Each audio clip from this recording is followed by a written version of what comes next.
everybody, welcome to this week's Coffee with Hila. Hope you're well, hope you had a good week, or 2 days since Friday's video. I'd like to start with yesterday. Yesterday we had, as I don't know who in charge, whether it was the police or whoever was in charge of the gay parade in London yesterday, advised to Israelis, Jews and supporters not to parade with the rest of the parade because they could not guarantee their safety. We had our own party, which was brilliant. I think I think the Israelis do the best street parties or the best parties ever. We had brilliant DJs, brilliant people, a lot of fun, dancing, singing. And then the police decided we cannot continue on the road, the street parties, so we had to walk with the speakers. So it became a parade. We had people joining us. We of course had some haters and some incidents, which I will get to. But in general, we had really positive involvement from the public, which was really heartwarming and fun and nice to see. People joined us, danced with us along the way, walked with us on our little unplanned parade, and I think it was an incredible success. So well done to all of those who planned it, who made it happen and took part. The incidents that were unpleasant, I mean, one of mine, I only had one incident, which was with an Israeli or a Hebrew speaker, young brat, who walked past me and told me, "Dai lakibush," which means enough with the occupation. And that makes you wonder, and I asked her, what occupation? Because all these people who shout to us like Free Palestine and talk about the occupation, apart from the fact that they are like 3,000 miles away from Israel, and I don't think they should ever say anything anyway, but they like talk bullshit, because Palestine has been freed in 1948. The term Free Palestine was coined by Jews who wanted to get the British, who were the colonizers of our indigenous homeland, out of Israel. So Free Palestine was not a term coined to exterminate anyone. It was a term coined to, which it is today, by the way. It was a term calling for our freedom. And we achieved our freedom back then, and we gained our independence in 1948. And that was the end of Palestine. That's when Palestine has been freed. There is no occupation because there are over 2 million Arabs living in Israel with complete, full, equal rights. 0 Jews or bones of Jewish people in Gaza. So I think people need to get their facts straight before they come and shout in our faces all this bullshit, really. And then other people had incidents which weren't very pleasant. One of our guys, a woman started attacking him, like verbally, and the other guy came and asked her, "What's going on? Why do you think that?" or whatever, and she just snatched his phone from his hands and threw it across the road. She then ran into a restaurant nearby and tried to seek cover, like nobody's going to go into the restaurant and make a big show, but the police got hold of her. I think eventually she has been arrested. I'm not sure what's the situation now, whether she's been released or not. And then another colored girl, she wasn't very old. I think she was maybe 17, 18, maybe a little bit older, I don't know.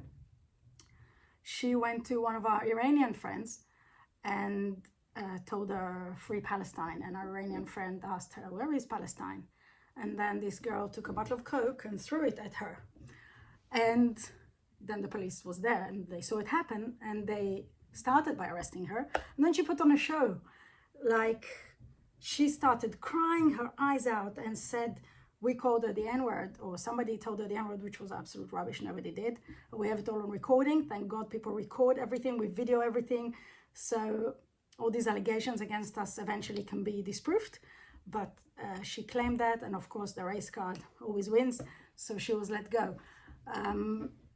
And that is despicable, because she was actually assaulting a person, another woman. I don't know, people allow themselves to do anything in the name of freeing the imaginary country that doesn't exist. And the assaults that we are exposed to, and they are accepted by the police and by the mainstream media and by onlookers who get involved sometimes. It's literally despicable. And I actually am really worried about the day after the 4th, because the 4th of July is going to be the elections in the UK. And today I heard something that has been disclosed in has been circulated amongst people who are in the known with regards to the Labour Party. And the Labour Party has not mentioned it in their campaign, but they did make an agreement with the Muslim community, with I think there's 6 million, I thought there was 4 million Muslims living in Britain, apparently there's more, there's 6 or 7, and they made an agreement with them about all sorts of things, including bringing in Sharia law to a certain extent. I'm sure it's not going to be straight away full on, but it will be gradual. Apparently they're going to recognize the imaginary land of Palestine as a valid country.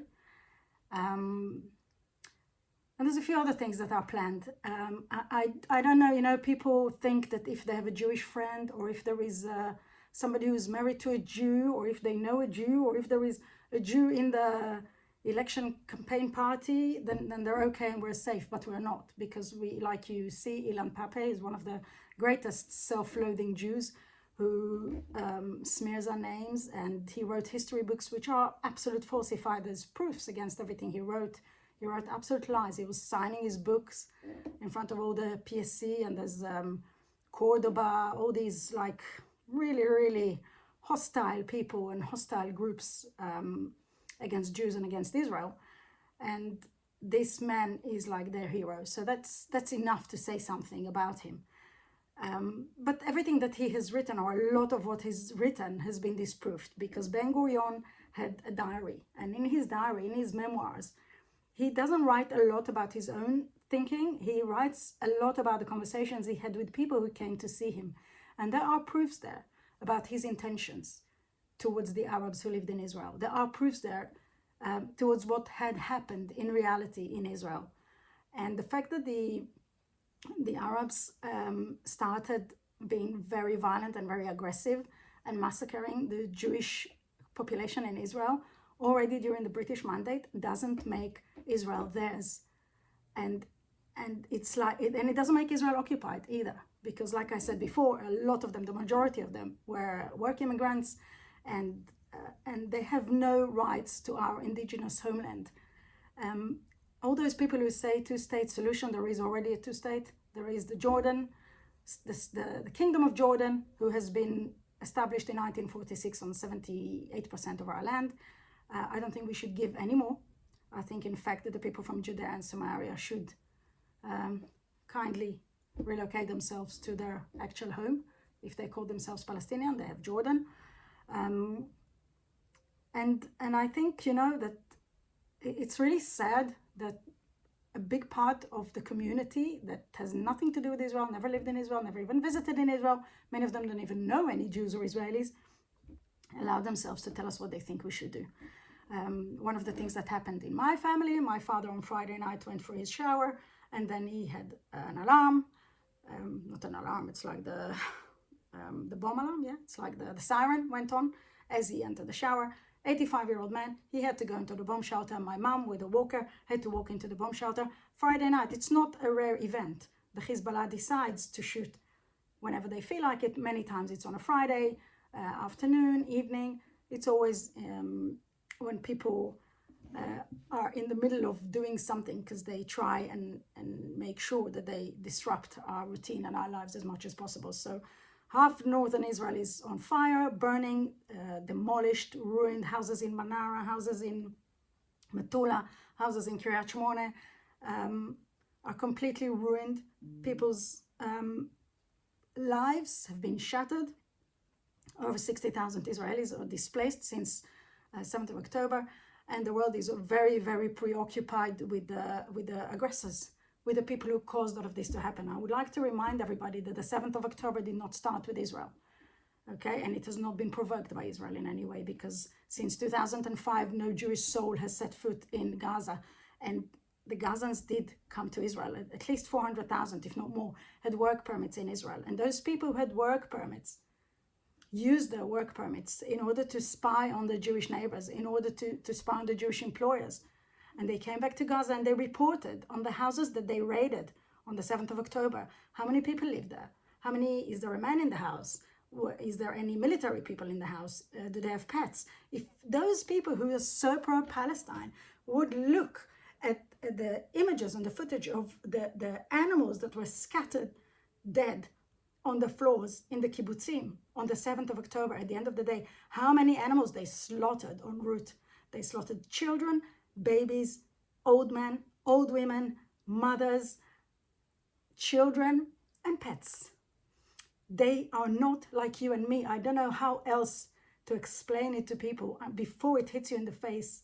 It's just so vividly black and white. It's so vividly evil against good. And the fact that they became such an acceptable group of people to follow. And in America, there was a protest the other day, and people actually held pictures of Sinwar and flags of Hamas. And it makes you wonder, how are they allowed?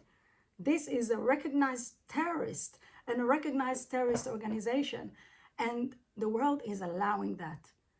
And this morning in Germany, I believe it happened this morning, a 16-year-old Christian boy with a necklace, with a cross.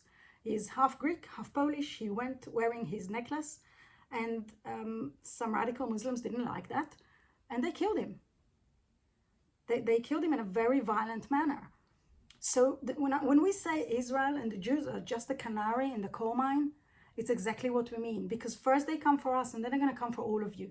So you can continue voting Labour, you can continue being left, and I'm telling you, the majority of the people I know and are my best friends are left percepted people. We think like you do. We believe in freedom for all.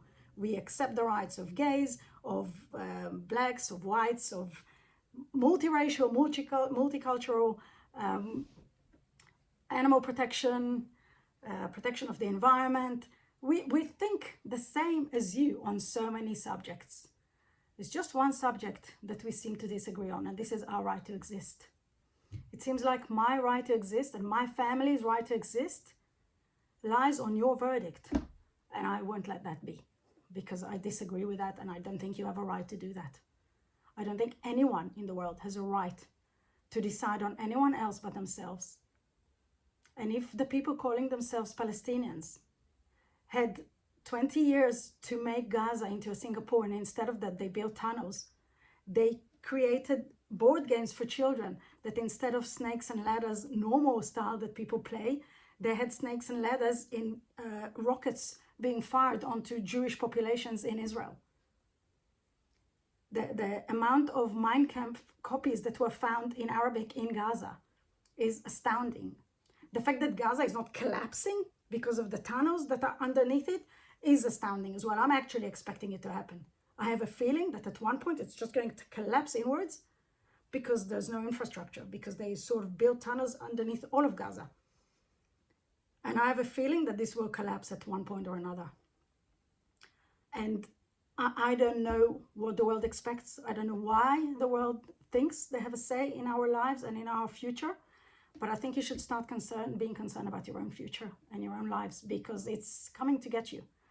And I am really worried about the day after the elections in the UK, because at the moment we've got the Democrats in America, led by Obama, behind the stage, managing everything.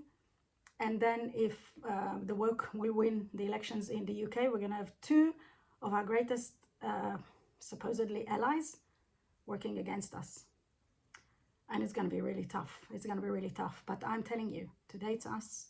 Tomorrow it's going to be the rest of the world. I don't know who's watching my videos. I expect many of you are in the same view as me. I'm sure some of you are not. I can't express or explain anymore. I'm feeling very, obviously very emotional about it all, because it's my life, my family's life. It's where I was born. It's where I grew up. I know my enemy because I lived with this enemy, because I grew up with this knowledge. Not because I've seen anything on BBC, not because I've heard anyone telling me something on the street, not because I'm educated by TikTok, but because I was raised in this country. I was raised in Israel, and the same way that you don't want somebody to come and tell you what is right and wrong for you as an individual, I don't think you should have the right to tell other people. Some people say that if Israel should cease to exist, and so should Pakistan, because we were sort of established at the same time. A lot of countries were established at the time of the free world, when people wanted their independence, gained their independence from colonialist powers, And Israel is no different. This is our homeland. This is the only land we can call home, because when the anti-Semitism